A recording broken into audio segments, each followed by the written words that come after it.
Good evening, everybody. So this gives me immense pleasure to introduce to you Dr. Mala Kaneria. She is currently professor and unit head at the Department of Medicine at the prestigious Nair Hospital, Mumbai. Dr. Mala is also professor and unit head at the Kasturba Hospital for Infectious Diseases, and her special interests include infectious diseases and tropical medicine.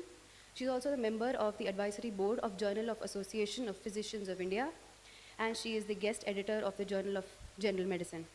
Dr. Mala is the recipient of several awards and has authored more than 70 publications.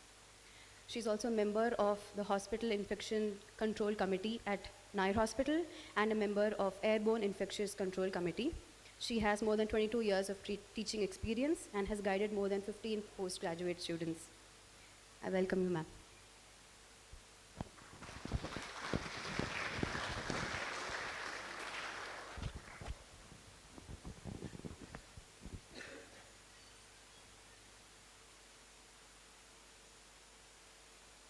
This is the one, right?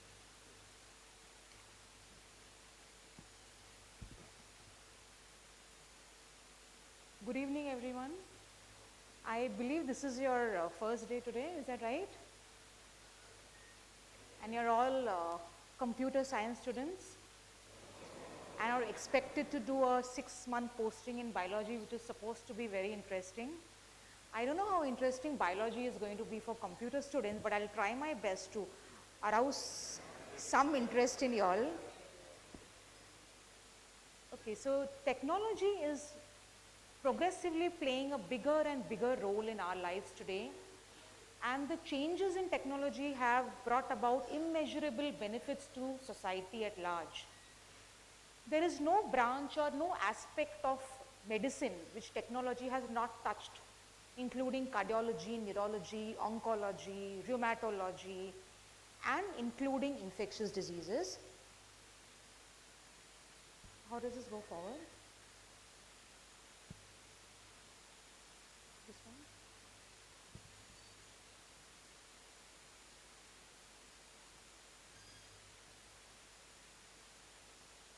Not working. I'll move it from there.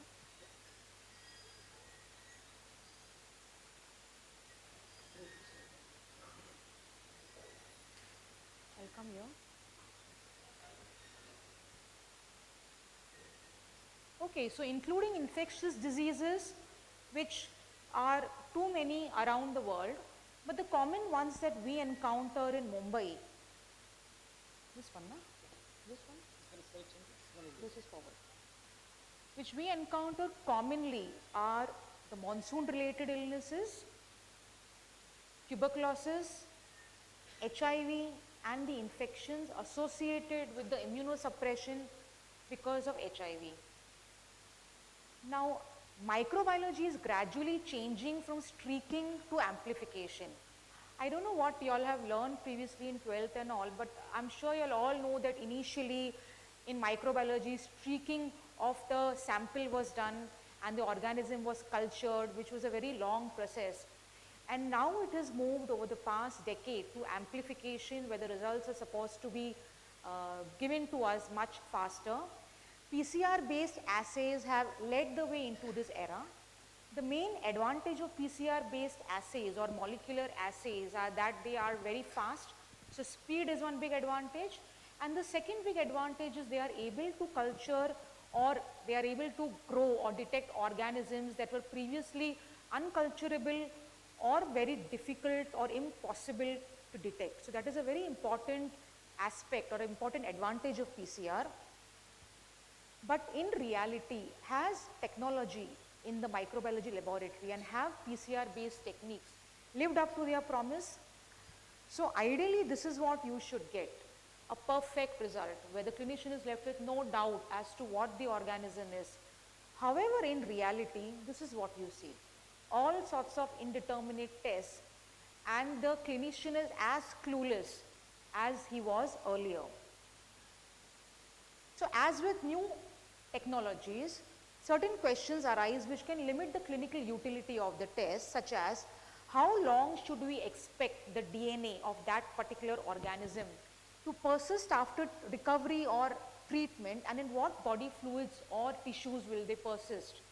That means once a patient is successfully treated and you send PCR and it still comes positive, so is it a false positive? Is it a dead organism or a non-viable organism that your PCR has picked up? How can you distinguish between colonization and infection? If your PCR is positive from a sputum sample, then how do you know that this organism which the PCR has shown is actually the organism which is causing the infection, or is just a harmless contaminant or a colonizer? Is the detection of DNA from microorganisms, from so-called sterile sites, a normal variant, a site which is supposed to be sterile? For example, if you grow Candida organism, Candida is a fungus, which if you grow from a sputum sample, then should you treat it? Is it a contaminant? The limitations of these molecular methods are reliable tests are not available for many infectious agents.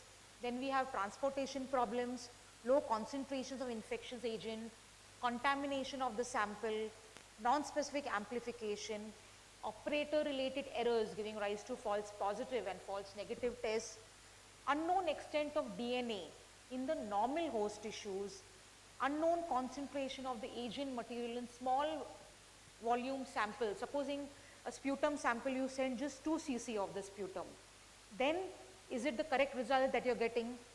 Lack of necessary resources, because these PCR based tests are quite costly, and difficulty with validation based on the conventional microbiology methods. Unlike bacterial culture, which can detect a large number of cultivable bacteria without knowing what organism is expected, in case of PCR based assays, you have to use the correct primer by suspecting a particular organism. So these are some of the disadvantages of molecular based assays. So from research to practice, are we lost in translation? There are some gaps or some elements which we need to negotiate. To start any project, you need a correct team, good adequate resources, and a clear-cut purpose as to what you exactly want.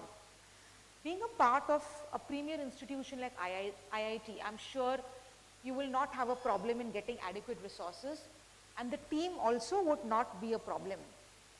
However, the purpose has to be absolutely clear. So the clear purpose in this situation is to transform the scientific discoveries arising from the laboratory into clinical application. The discoveries that you make, the research that you do, have to be beneficial to the clinician, and if it is not beneficial to the clinician, then all this research goes into the waste paper basket. So at the end of all this technological advance, the physician or the clinician is still as perplexed as earlier after receiving the results from the laboratory and doesn't know how to go ahead with the treatment plan. These are some of the challenging cases in infectious diseases which I thought I'll discuss with you all. Now during the monsoons, as I'm sure you all must be aware, after the 2005 deluge, we literally have a deluge of all these illnesses which we collectively called as monsoon related illnesses. Now these illnesses are malaria, lepto, dengue, this time we have chikungunya also, infectious diarrheas including cholera, hepatitis A and E, enteric fever which is your typhoid, viral infections. Now all these infections unfortunately have overlapping signs and symptoms. So the cardinal symptoms of all these illnesses collectively are common symptoms like fever, flu-like symptoms, that is body ache, sore throat, runny nose, joint pains, vomiting, diarrhea. Now diarrhea can happen in malaria also, where we classically expect just fever with rigors, where it is called as algid malaria. So when a patient comes to you clinically, it is very difficult to diagnose the patient. Now patients of malaria, lepto, dengue, they all may have jaundice also, that is yellowish discoloration of the sclera, and so also viral hepatitis. As far as investigations are concerned, you all must be aware about thrombocytopenia or a low platelet count. Low platelet count again is encountered in all the infections which I listed earlier. So unless you have an accurate diagnosis from the laboratory, you end up treating the patient empirically and treating the patient for malaria and leptospirosis, and probably if it is long standing fever, then some other antibiotics also. Now this is a patient who has a rash. This is the body of a patient with a rash. Now a skin rash, a macular rash which is seen in this picture can be seen in dengue, it can be seen in chikungunya, it can be seen in viral fever. Also if a patient goes to a general practitioner for fever and he gives him some antibiotics or some anti-inflammatory, drug-induced rash can also be seen. So by looking at the rash, one doesn't know what is the cause of the rash. This is a patient who has this X-ray. As you can see, I know you are not familiar with X-rays, but still these are all reticulonodular shadows throughout the lung fields. This could be a finding seen in miliary or disseminated tuberculosis, or it could be a finding in leptospirosis where you get intrapulmonary hemorrhages, or it could be adult respiratory distress syndrome which occurs in any severe infection or any septic condition. Now the treatment for all the conditions is different. If it is leptospirosis, I would treat this by giving the patient steroids, and if the patient has miliary TB, then steroids would be contraindicated. That means you cannot give the patient steroids. So that means you need an accurate and early diagnosis. This is a patient of leptospirosis who has got this jaundice and subconjunctival hemorrhage on both sides in both the eyes. This again can be seen in leptospirosis, in any septic condition. It can happen whenever there is a low platelet count. So here again these findings are clinically overlapping. This is a patient of TB who has come after treatment of this tuberculous lymph node with an increase in size. Now this could be because of a paradoxical reaction due to immune reconstitution in TB, or it could be because of multi-drug resistant TB. So unless you have a proper diagnosis, we don't know how to treat the patient, because MDR TB would need a second line anti-tuberculous treatment, whereas a paradoxical reaction needs only anti-inflammatory drugs. This is a sputum sample which shows these acid-fast bacilli, which are Mycobacterium tuberculosis, the causative organism of TB. Now you are not able to see from this smear and even from PCR whether the organisms are dead or alive. So if you've treated the patient successfully and you're following up the patient and you get this report, they are not able to make out on the report whether it is viable or dead. Now in patient who has got AIDS or HIV, as the immunosuppression increases, the patient gets a number of opportunistic infections. These are all the opportunistic infections which a patient of HIV can get, and they can present with this sort of X-ray, which could be either TB or any of the opportunistic infection in HIV like Pneumocystis carinii pneumonia, which is a fungus, or again TB, or this is a non-tuberculous mycobacteria or some other OI. So unless we have a good diagnosis when we send the sputum sample, we don't know how to treat the patient. This is again a patient of HIV who has come with this CT scan. Everybody knows what's a CT scan? A brain imaging. Now these kind of lesions are described as ring enhancing lesions. Ring enhancing lesions could be anything. They have a number of differential diagnoses. It could be tuberculomas, like is seen on this side. It could be, this is toxoplasmosis, this is tuberculoma. It could be a primary CNS lymphoma. It could be some malignancy. So the gold standard for diagnosis is a brain biopsy. However, we need a non-invasive test. For example, if you do a CSF and you send the CSF sample and you get a diagnosis, because the treatment for all these conditions is different. This is a case of primary CNS lymphoma in a patient of HIV. This also classifies as a ring enhancing lesion. So the clinician is confused as to what to treat the patient with, and many times the patient ends up being treated for toxoplasmosis and tuberculosis and antifungal treatment.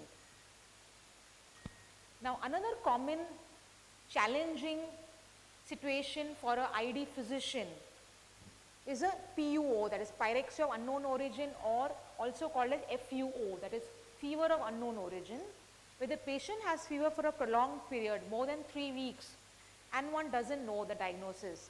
The causes could be infective, neoplastic, that is malignancy, connective tissue disease, or any other cause.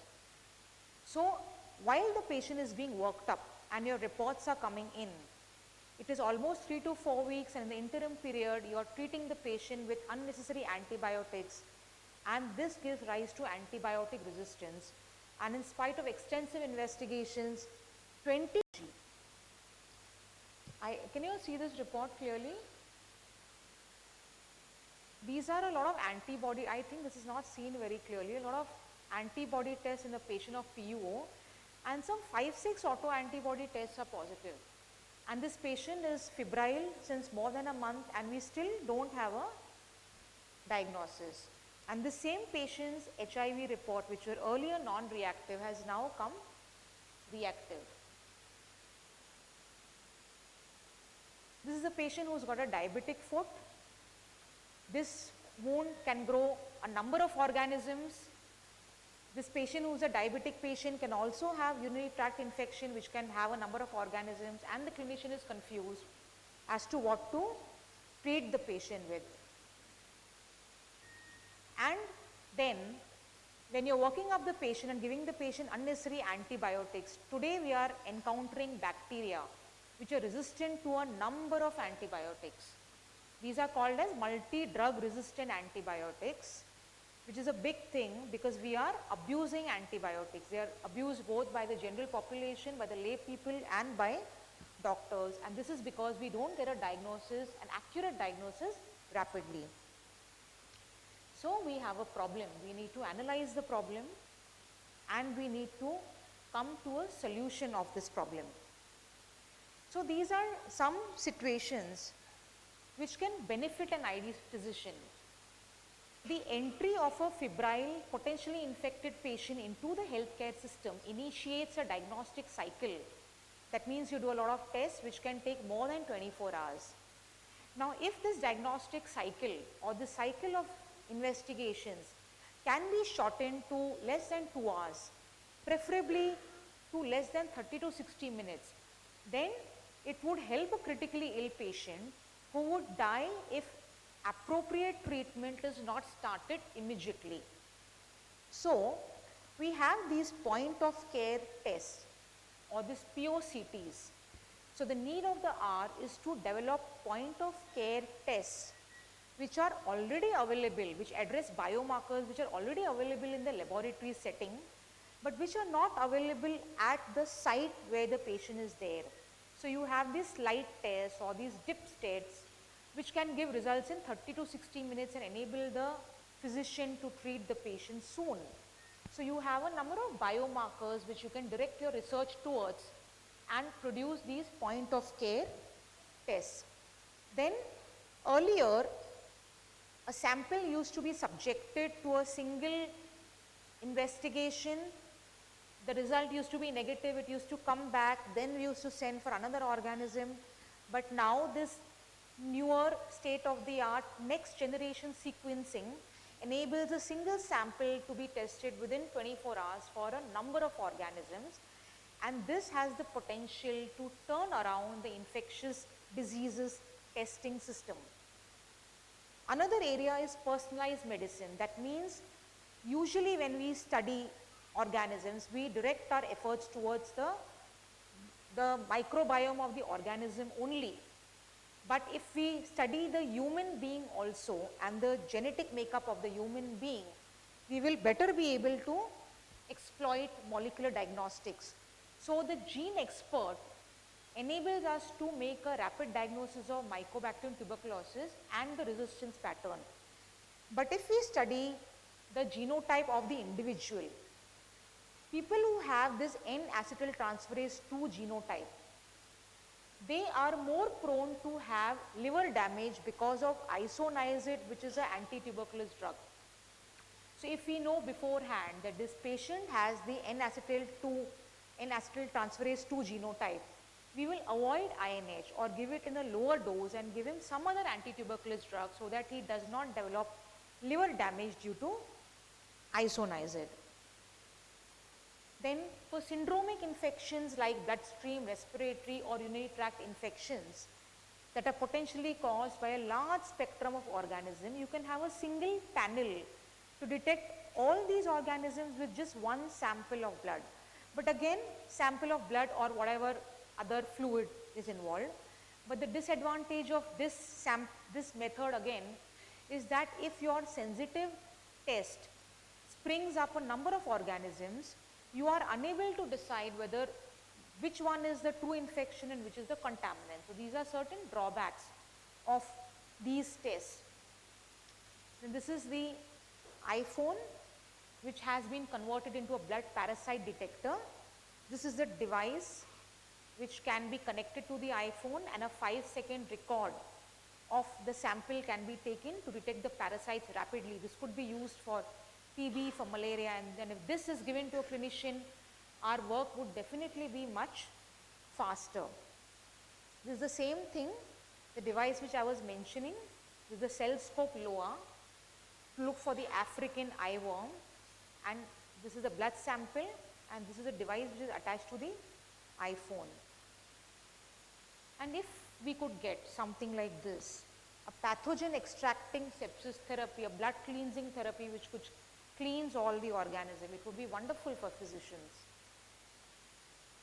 Then a panel for TB diagnosis, a panel for drug susceptibility, and a panel to see the response to treatment. This is something which would help us a lot because tuberculosis is extremely rampant in our country. So the wish list of an infectious disease physician is a test that is able to distinguish between infectious and non-infectious conditions like collagen vascular disease and malignancy, because the patient presents with fever in all three scenarios. Test to detect pathogens with accuracy, especially when there are two sites of infection like a urinary tract infection and cellulitis, or a UTI and a pneumonia. A test that is able to distinguish between a true infection and a contamination. A test to guide antibiotic therapy, something like procalcitonin. Now procalcitonin is a marker of bacterial sepsis. This can distinguish between a bacterial and a viral infection, but it is not very sensitive and specific. So something like this, because if it's a bacterial infection, you need to start antibiotics, whereas a viral infection does not need antibiotics.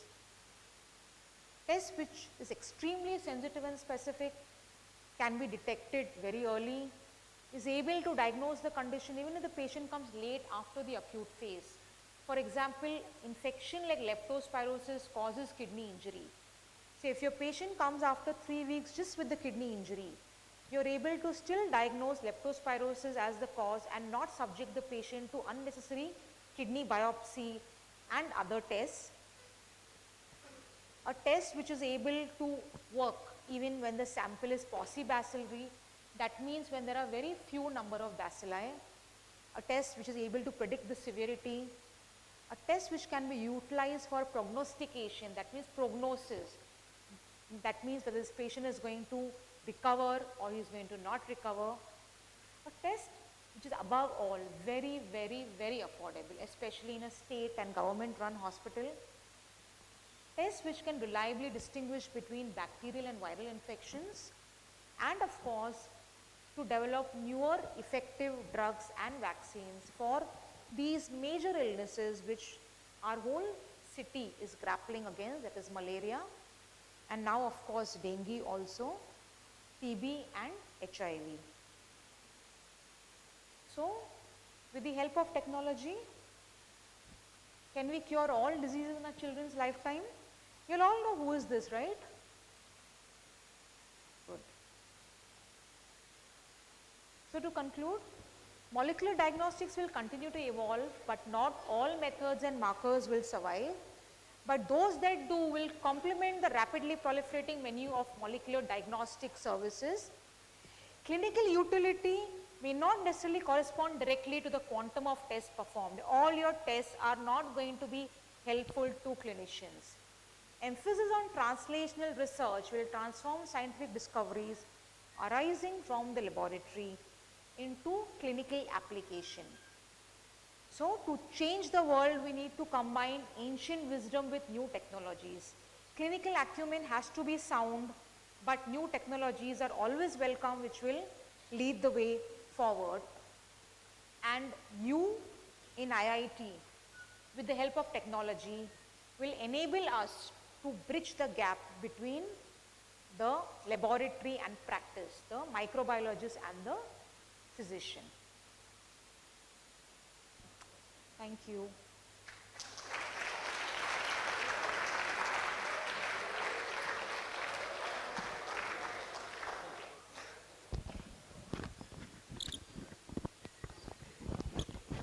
All right, so the take home message is that we need early and very accurate diagnostic, which is, when you are suffering from a disease, then you realize the need for this, that you want very accurate result in a very short time. And that's a lot of devices, a lot of engineering solutions are actually going to make a lot of difference in the clinicians' overall predictions, right? So with this food for thought, I think we'll stop here. I'll upload some of the lecture contents, the references, which you can start reading. Please be familiar with the Campbell book now. And from the next lecture, we'll talk more about the core concepts, essentially on the cell cycle and the cell division. All right, thank you.